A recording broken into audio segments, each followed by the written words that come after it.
lưu trí cao câu say cũ chỉ cho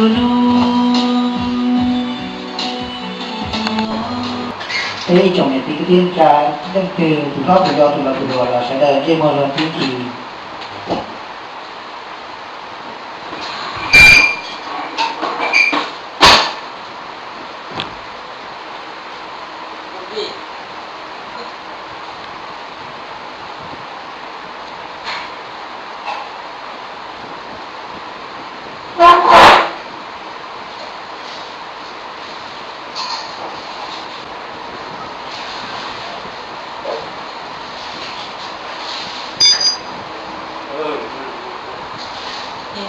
đó rồi chưa?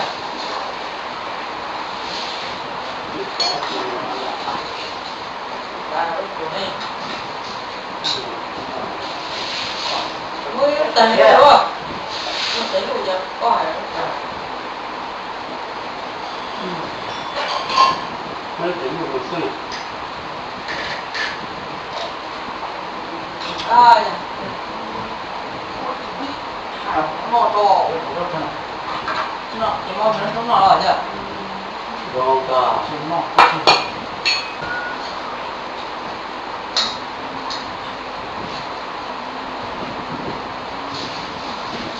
Con ta chọn góc luôn nha. Tôi một điều tôi. Dạ tua. Không đâu. Qua rồi. Qua. Đến lò là Tôi đó là tôi đó là đây này tôi nó là gì này chưa chỉ hai giờ ta xuống nó cũng phải cô nó thuở bây giờ đó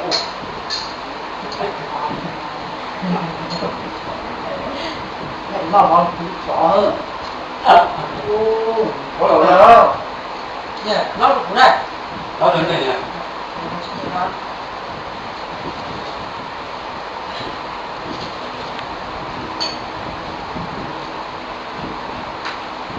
nó còn dài nha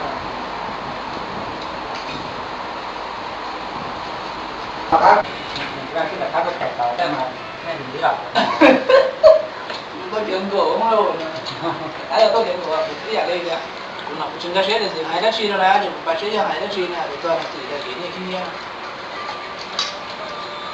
còn cho cái mong có cái do này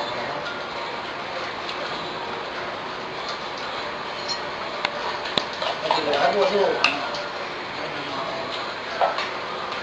rồi đồng ý nhỉ